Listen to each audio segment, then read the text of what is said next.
दोस्तों नमस्कार, मैं हूं अमरनाथ प्रसाद। आज हम साइंस से ऐसे सवालों को लेकर उपस्थित हैं जो अक्सर परीक्षाओं में पूछा जाता है। आप लोग एग्ज़ाम दे रहे हैं, आप जानते हैं कि कुछ सवाल ऐसे होते हैं जो सभी परीक्षाओं में पूछा जाता है। तो वैसे ही सवाल को लेकर उपस्थित है यह वीडियो। बीपीएससी, बिहार दरोगा, बिहार एसएससी, सचिवालय सहायक सभी परीक्षाओं के दृष्टिकोण से काफ़ी महत्वपूर्ण है। शुरू करते हैं। चलिए, पहला सवाल है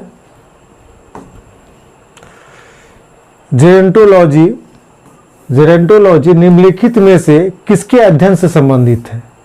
जेरोंटोलॉजी निम्नलिखित में से किसके अध्ययन से संबंधित है? तो उत्तर दे सकते हैं शिशु, महिलाएं, त्वचा की बीमारी, वृद्ध। आप लोग अगर जानते हैं तो आंसर अपने कॉपी पर भी बना सकते हैं, बाद में मैसेज कर सकते हैं कितना आपका सही हुआ। इसका उत्तर हो जाएगा वृद्ध।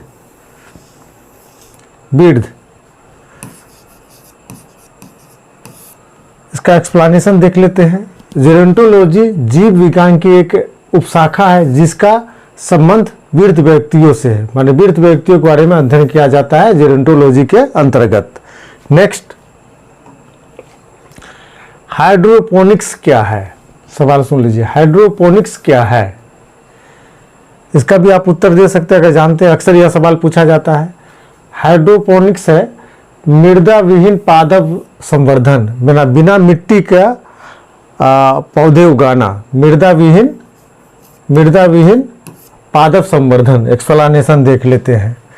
हाइड्रोपोनिक्स एक ऐसी प्रक्रिया है जिसमें खनिज पोषक तत्वों के विलयन के प्रयोग द्वारा जल में पौधों को उगाया जाता है। यह पौधों को उगाने की ऐसी विधि है जिसमें भूमि में पौधे नहीं उगाए जाते हैं। मतलब मिट्टी नहीं होता है, जल में पोषक तत्व डालकर पेड़ पौधे को उगाया जाता है। तो पौधे को उगाया जाता है तो उसको क्या कहा जाता है? हाइड्रोपोनिक्स। नेक्स्ट, पुस्तक द ओरिजिन ऑफ स्पीसीज के लेखक कौन है? अक्सर आपको सवाल यह दिखेगा आपको। द ओरिजिन ऑफ स्पीसीज के लेखक कौन है? ऑप्शन है लिनियस, लैमार्क, मेंडेल, डार्विन। आप उत्तर दे सकते हैं अगर जानते हैं तो। उत्तर हो जाएगा डार्विन। डार्विन की पुस्तक है, डार्विन ने इस पुस्तक को लिखा था। एक्सप्लेनेशन देख लीजिए। दी ओरिजिन ऑफ स्पीसीज पुस्तक डार्विन द्वारा लिखी गई है। चार्ल्स डार्विन इंग्लैंड के जैव विकासविद थे, याद रखिएगा। नेक्स्ट, निम्नलिखित में से किसका निर्माण हमारे शरीर में नहीं होता है? ऑप्शन देख लीजिए। Vitamin A, protein, enzyme, hormone. क्या उत्तर हो सकता है? उत्तर हो जाएगा विटामिन ए। विटामिन ए का निर्माण हम लोग के शरीर में नहीं होता है, याद रखिएगा। विटामिन ए का निर्माण हम लोग के शरीर में नहीं होता है। एक्सप्लेनेशन पढ़ लीजिए। विटामिन ए, जिसे रेटिनॉल भी कहते हैं, मानव शरीर द्वारा संश्लेषित नहीं किए जा सकते, किंतु विटामिन के, विटामिन बी12 तथा विटामिन डी संश्लेषित किए जा सकते हैं। चलिए आगे बढ़ते हैं। विटामिन बी12 में निम्नलिखित में से कौन सी धातु मौजूद है? विटामिन बी12 में निम्नलिखित में से कौन सी धातु मौजूद है? ऑप्शन है कोबाल्ट, लौह, जस्ता, मैग्नीशियम। आप लोग आंसर दे सकते हैं। आंसर हो जाएगा कोबाल्ट। कोबाल्ट B12 में पाया जाता है, याद रखिएगा। B12 में कोबाल्ट पाया जाता है। अक्सर यह सवाल परीक्षा में पूछा जाता है। कोबाल्ट एक खनिज लवण है जो विटामिन B12 का महत्वपूर्ण घटक है। विटामिन B12 मनुष्य के ग्रोथ के लिए आवश्यक है, याद रखिएगा। नेक्स्ट, दूध किस बैक्टीरिया के कारण खराब होता है? दूध किस बैक्टीरिया के कारण खराब होता है? उत्तर हो जाएगा लैक्टोबैसिलस के कारण। किसके कारण? लैक्टोबैसिलस के कारण खराब होता है। दूध लैक्टोबैसिलस के कारण खराब होता है। लैक्टोबैसिलस के कारण खराब होता है, याद रखिएगा। नेक्स्ट,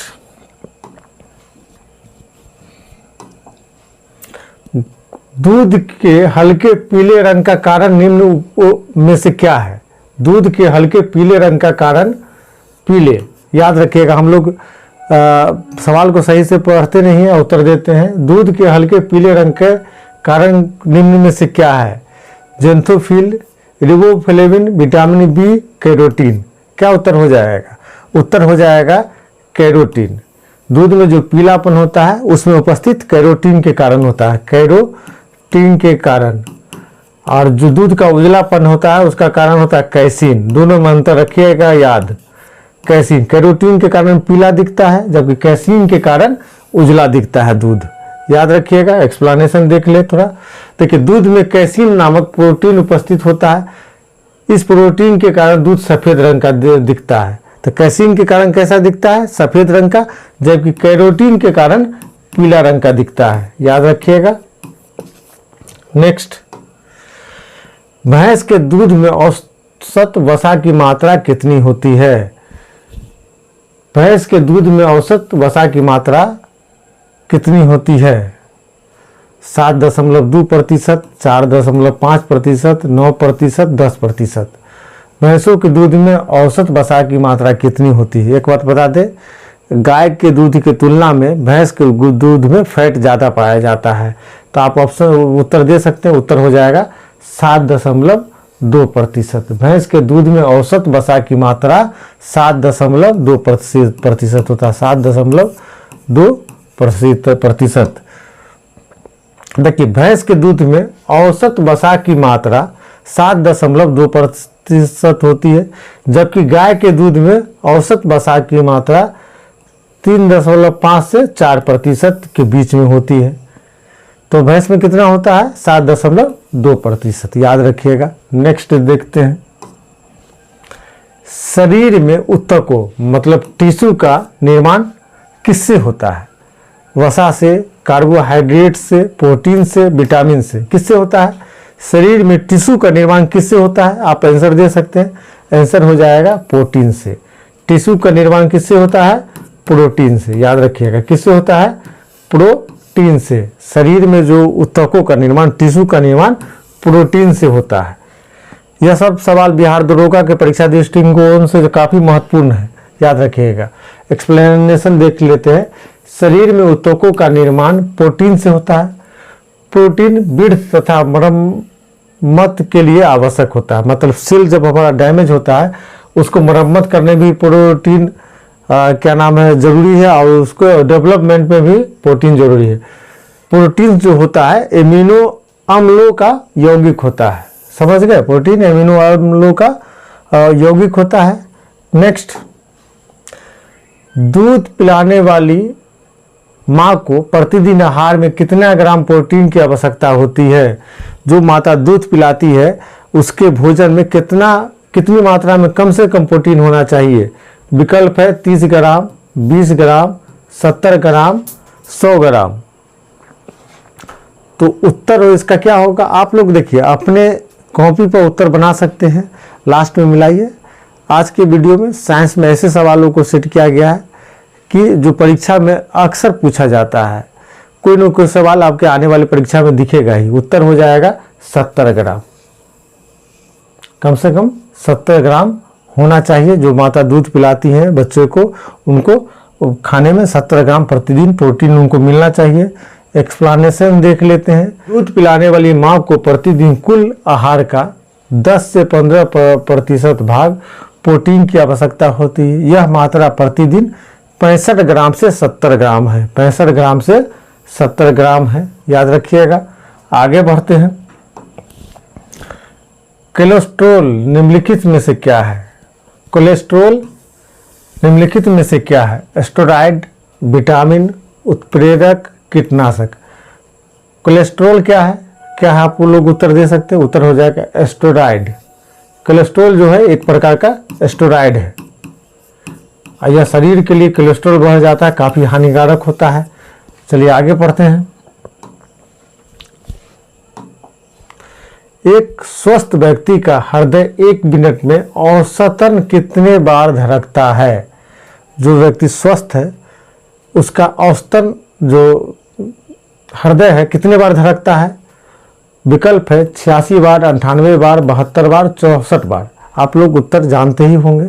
उत्तर हो जाएगा 72 बार। औसतन 72 से 75 बार दिल धड़कता है, 72 से 75 बार। तो विकल्प में 72 है तो 72 आंसर हो जाएगा। एक्सप्लेनेशन देखते हैं। एक स्वस्थ व्यक्ति के हृदय की धड़कन 1 मिनट में लगभग 72 से 75 बार होता है। वृद्ध में यह कम, जबकि बच्चों में यह सबसे ज़्यादा होती है। माने जब आपका उम्र ज़्यादा हो जाएगी तो धड़कन थोड़ा कम हो जाएगा, जब बच्चा छोटा होता है तो उसमें ज़्यादा होता है।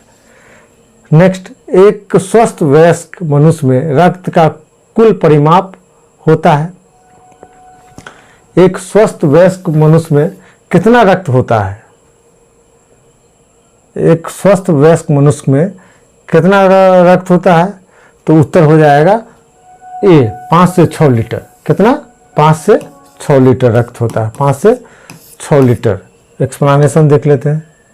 मनुष्य के शरीर में रक्त की मात्रा शरीर के भार का लगभग 7 से 8% होती है। अतः एक 70 किलोग्राम भार वाले स्वस्थ वयस्क मनुष्य के शरीर में लगभग 5 से 6 लीटर रक्त होता है, जो उसके संपूर्ण शरीर में भार का लगभग 1/13 भाग होता है। 1/13 भाग होता है। रक्त शरीर में क्या कार्य करता है? जो ब्लड है उसका क्या काम है? ब्लड का क्या काम है? सारे शरीर में ऑक्सीजन पहुंचाना, तरलता बनाना, भोजन पाचन में सहायता करना, खड़े होने में सहायता करना। क्या उत्तर हो जाएगा? उत्तर हो जाएगा सारे शरीर में ऑक्सीजन पहुंचाना। आप देखते होंगे आपके आसपास में जिस व्यक्ति का हीमोग्लोबिन कम होता है उसको सांस लेने में दिक्कत होती है। तो ब्लड का काम है शरीर में ऑक्सीजन पहुंचाना। ठीक है, आगे बढ़ते हैं। मनुष्य का औसत रक्तचाप कितना होता है? मनुष्य का औसत रक्तचाप कितना होता है? 60/100, 20/80, 60/140, 120/80। क्या होगा? उत्तर हो जाएगा 120/80। याद रखिएगा कितना होता है? 120/80। इससे अगर बढ़ा रहता है तो हम लोग कहते हैं कि हाई ब्लड प्रेशर है, अगर कम रहता है तो हम लोग कहते हैं कि लो ब्लड प्रेशर है। देखिए अगला सवाल है, रक्त समूहों की खोज किसने की थी? रक्त समूहों की खोज किसने की थी? जैसे ब्लड होता है ना, ए हुआ, बी हुआ, ओ हुआ, तो ये जो रक्त समूह है इसकी खोज किसने की थी? आपके सामने विकल्प है Alexander Fleming, William Harvey, Robert Koch, Karl Landsteiner. किसने की थी? आप उत्तर दे सकते हो। उत्तर हो जाएगा कार्ल लैंडस्टीनर। लैंडस्टीनर रक्त समूहों की खोज की थी कार्ल लैंडस्टीनर ने। कार्ल लैंडस्टीनर ने की थी। देखिए कार्ल लैंडस्टीनर ने 4 रक्त समूह ए बी ओ की खोज की थी। बाद में रिसस बंदर में एक अलग फैक्टर ढूंढा गया जिसे RH फैक्टर कहते हैं। जिसे RH फैक्टर कहते हैं। कार्ल लैंडस्टीनर ने 4 रक्त समूहों की खोज की थी। याद रखिएगा, सवाल अक्सर पूछा जाता है। निम्न रक्त वर्ग में सार्वत्रिक दाता मतलब यूनिवर्सल डोनर किसे कहते हैं? मतलब कौन सा रक्त समूह है जो किसी को भी ब्लड दे सकता है? बी, ओ, ए या ए बी? देखिए निम्न रक्त वर्ग में यूनिवर्सल डोनर कौन सा है? तो उत्तर हो जाएगा ओ। देखिए जिनका ब्लड ग्रुप ओ है वो किसी को भी ब्लड दे सकता है। याद रखिएगा। जबकि जिसका ए बी होता है वो किसी का भी ब्लड ले सकता है। जरूरत पड़ने पर उसको ब्लड चढ़ाया जा सकता है जिसका ए बी है। और जिसका ओ है वो किसी भी व्यक्ति को जरूरत पड़ने पर ब्लड दे सकता है। एक्सप्लेनेशन देख लीजिए। देखिए रक्त वर्ग ओ यूनिवर्सल डोनर होता है क्योंकि इसमें कोई प्रतिजन नहीं होता, अतः इसका रुधिर सभी वर्ग के व्यक्तियों को चढ़ाया जा सकता है। दूसरी ओर इस वर्ग के प्लाज्मा में दोनों प्रतिरक्षियों की उपस्थिति के कारण किसी भी अन्य वर्ग के व्यक्तियों का रुधिर इस वर्ग के व्यक्तियों को नहीं चढ़ाया जा सकता है। रक्त वर्ग ए बी यूनिवर्सल रिसिपिएंट होता है, मतलब ए बी को किसी भी ग्रुप का ब्लड चढ़ाया जा सकता है, वो किसी भी ग्रुप वाले को ब्लड दे सकता है, याद रखिएगा। आगे बढ़ते हैं। किसी एक समान व्यक्ति के रक्त का पीएच स्तर क्या होता है? रक्त का पीएच स्तर क्या होता है, देख लीजिए। तो किसी भी समान व्यक्ति का जो ब्लड का पीएच मान 7.35 से लेकर 7.45 के बीच होता है। औसतन 7.4 जो ब्लड का पीएच स्तर होता है, कितना होता है? 7.4 ब्लड का पीएच स्तर होता है। एक्सप्लेनेशन देख लीजिए। रक्त का समान पीएच स्तर 7.35 से 7.45 के मध्य अर्थात 7.4 होता है, याद रखिएगा। रक्त का जो पीएच मान है 7.3 से 7.45 के बीच होता है। औसतन हम लोग 7.4 मान लेते हैं। नेक्स्ट देखते हैं। रुधिर के प्लाज्मा में निम्नलिखित में से किसके द्वारा एंटीबॉडी निर्मित होता है? रुधिर के प्लाज्मा में निम्नलिखित में से किसके द्वारा एंटीबॉडी निर्मित होता है? अक्सर यह सवाल आपको दिख जाता है। विकल्प देखते हैं। विकल्प है मोनोसाइट, लिम्फोसाइट, इओसिनोफिल, न्यूट्रोफिल। आप उत्तर मन में भी बना सकते हैं या कॉपी भी बना सकते हैं। उत्तर हो जाएगा लिम्फोसाइट। लिम्फोसाइट। देखिए, प्लाज्मा में लिम्फोसाइट द्वारा एंटीबॉडी का निर्माण होता है। एक्सप्लेनेशन देखते हैं।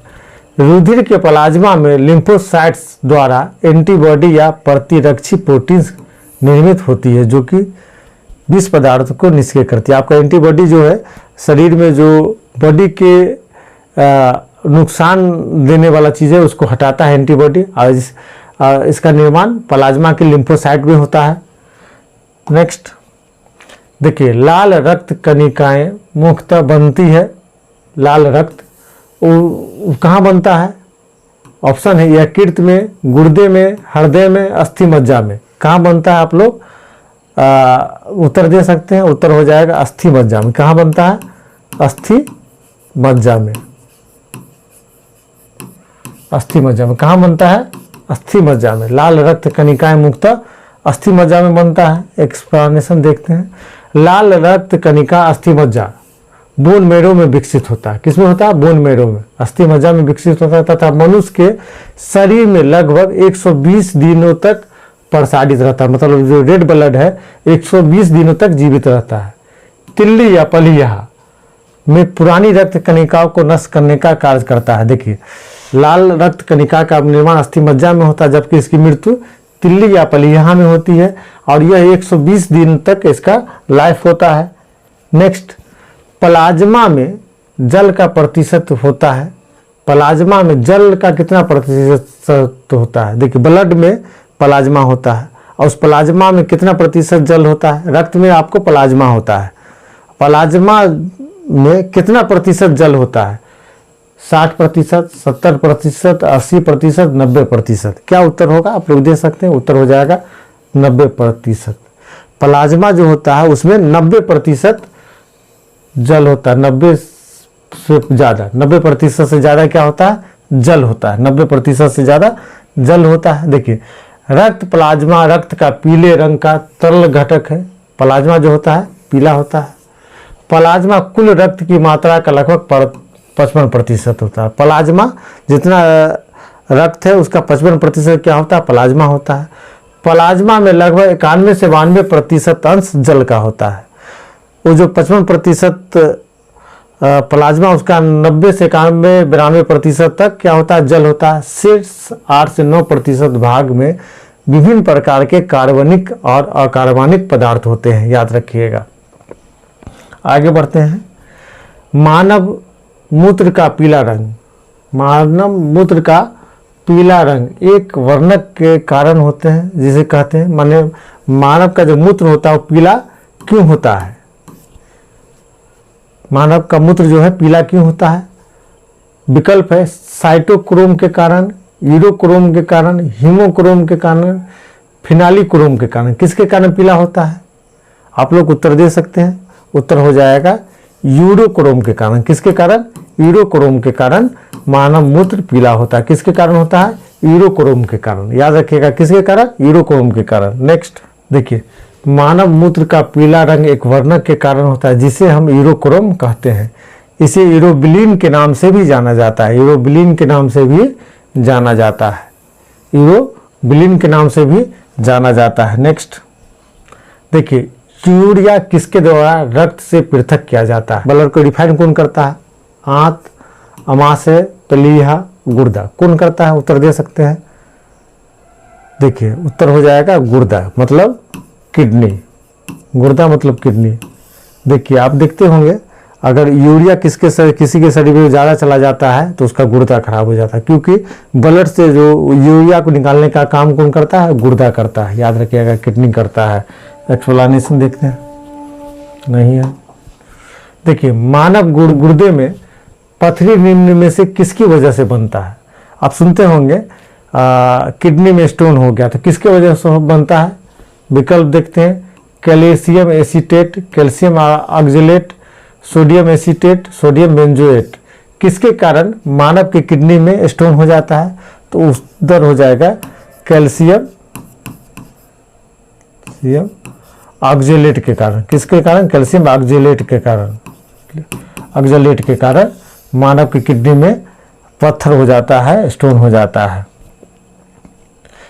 कैल्शियम ऑक्जेलेट के कारण विरकक, किडनी को गुर्दा या विरकक भी कहा जाता है, उसमें पथरी हो जाता है, स्टोन हो जाता है। एक्सप्लेनेशन था ये। आगे, मनुष्य में कितने जोड़ी कपाल तंत्रिका पाई जाती है? मनुष्य में कितने जोड़ी कपाल तंत्रिका पाई जाती है? 8, 25, 12, 31। उत्तर हो जाएगा 12। कितनी पाई जाती है? 12। नेक्स्ट, मानव के मस्तिष्क में स्मरण क्षमता कहाँ होता है, कहाँ पाया जाता है? विकल्प है medulla oblongata, cerebrum, brain cavity, cerebellum. किसमें पाया जाता है? मानव के मस्तिष्क में स्मरण क्षमता कहाँ होती है? तो उत्तर हो जाएगा सेरिब्रम में। सेरिब्रम में याद करने की क्षमता होती है। किसमें होती है? सेरिब्रम में।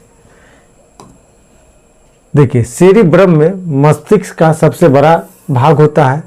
सेरिब्रम मस्तिष्क का सबसे बड़ा भाग होता है। यह ऐच्छिक क्रियाओं, स्मरण क्षमता आदि का नियंत्रित करता है। सेरिब्रम मस्तिष्क का सबसे बड़ा भाग है। यह याद करने की क्षमता, ऐच्छिक क्रियाओं को नियंत्रित करता है। समान मानव शरीर का तापक्रम कितना होता है? मतलब मनुष्य के बॉडी का टेम्परेचर कितना होता है, जो हम कहते हैं नॉर्मल है, उससे अगर ज़्यादा बढ़ जाता है तो कहते हैं बुखार लगा हुआ है। तो 98.4 फ़ारेनहाइट, 98 फ़ारेनहाइट या 98.6 फ़ारेनहाइट। कौन सा आंसर हो सकता है? तो उत्तर हो जाएगा 98.6 फ़ारेनहाइट। फ़ारेनहाइट उत्तर हो जाएगा 98.6 फ़ारेनहाइट, जो नॉर्मल हम लोग टेम्परेचर मानते हैं 98.6। एक्सप्लेनेशन देख लेते हैं। समान मनुष्य के शरीर का तापक्रम औसतन 98.6 फ़ारेनहाइट अथवा 37 डिग्री सेल्सियस होता है। केल्विन पैमाने पर शरीर का ताप 310 केल्विन होता है। केल्विन में इसको मापेंगे तो 310 केल्विन, सेंटीग्रेड में 37 सेंटीग्रेड और फ़ारेनहाइट में 98.6 फ़ारेनहाइट। 98.6 फ़ारेनहाइट, केल्विन में 310 केल्विन और सेंटीग्रेड में 37 सेंटीग्रेड। याद रखिएगा, तीनों सेम है। नेक्स्ट, शरीर का तापक्रम नियंत्रित करता है। शरीर का तापक्रम नियंत्रित करता है। विकल्प है थैलेमस, हाइपोथैलेमस, सेरेबेलम, मेडुला। मैंने शरीर का जो टेम्परेचर है उसको नियंत्रित कौन करता है? Thalamus, hypothalamus, cerebellum, medulla. यह अक्सर सवाल पूछा जाता है। उत्तर हो जाएगा हाइपोथैलेमस। हाइपोथैलेमस शरीर के ताप का नियंत्रण करता है, हाइपोथैलेमस। एक्सप्लेनेशन देख लेते, इसका बहुत काम है। भूख, प्यास, ताप नियंत्रण, प्यार, गिरना आदि का जो केंद्र बिंदु है मस्तिष्क में, हाइपोथैलेमस होता है। भूख, प्यास, ताप नियंत्रण, प्यार, घृणा आदि का केंद्र बिंदु मस्तिष्क में हाइपोथैलेमस होता है। रक्त दाब, जल के उपापचय, पसीना, गुस्सा आदि का नियंत्रण इसी के द्वारा होता है। यह अंतःस्रावी ग्रंथियों से स्रावित होने वाले हार्मोन को नियंत्रित करता है। काफ़ी महत्वपूर्ण है हाइपोथैलेमस का कार्य। नेक्स्ट, मानव मस्तिष्क के निम्नलिखित भागों में से कौन सा एक भाग निगरण एवं उल्टी का नियमन केंद्र है? कौन सा है? अनुमस्तिष्क, परमस्तिष्क, मेडुला ऑब्लांगाटा, पोन्स। कौन सा है? उत्तर हो जाएगा मेडुला ऑब्लांगाटा। मेडुला ऑब्लांगाटा उल्टी और निगरण का नियमन केंद्र है। नेक्स्ट, इंसुलिन होता है। इंसुलिन क्या होता है? स्टेरॉइड, कार्बोहाइड्रेट, प्रोटीन, वसा। इंसुलिन क्या होता है? स्टेरॉइड, कार्बोहाइड्रेट, प्रोटीन, वसा। उत्तर हो जाएगा इंसुलिन जो होता है वो प्रोटीन होता है। क्या होता है? प्रोटीन। इंसुलिन क्या होता है? प्रोटीन होता है। इंसुलिन क्या होता है? प्रोटीन होता है। दोस्तों, यह वीडियो इसी के साथ संपन्न होता है। अपना ख्याल रखें। बहुत बहुत धन्यवाद।